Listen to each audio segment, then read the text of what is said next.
Hello friends, నమస్తే. Welcome to losses kitchen.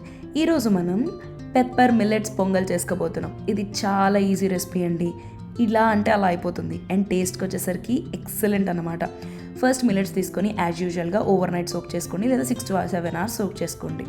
ఇప్పుడు ఒక కుక్కర్ తీసుకొని అందులో ఆయిల్ యాడ్ చేసి కాస్త పెప్పర్, జీలకర్ర, అల్లం తరుగు, ఎండుమిర్చి, పచ్చిమిర్చి ఇంకా కరివేపాకు యాడ్ చేసుకొని బాగా కలుపుకొని కాస్త వేగనివ్వాలి. ఇప్పుడు పెసరపప్పు యాడ్ చేసి కలుపుకుంటూ వేగనివ్వండి. మనం ఏ గ్లాస్తో అయితే మిల్లెట్స్ తీసుకున్నామో అందులో హాఫ్ గ్లాస్ పెసరపప్పు తీసుకోండి.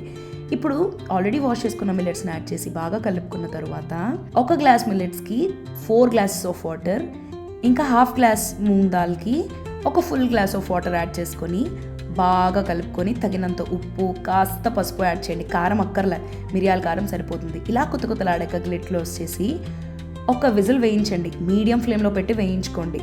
అంతే, క్లోజ్ చేసి ఫుల్గా ప్రెషర్ పోయాక తీసి సర్వ్ చేసుకుంటే మన ఎక్సలెంట్ మిల్లెట్స్ పొంగల్ రెడీ అయిపోయినట్టే. ఇప్పుడు దీన్ని కాస్త పెరుగు, ఆవకాయతో కలిపి సర్వ్ చేసుకుంటే అద్భుతంగా ఉంటుంది. ఇది మీరు బ్రేక్ఫాస్ట్, లంచ్, డిన్నర్ ఎలా కావాలంటే అలా తినొచ్చు అండ్ టేస్ట్కి వచ్చేసరికి సూపర్బ్ అంటారు. ఈ రెసిపీ మీకు నచ్చితే like, share and subscribe to losses kitchen.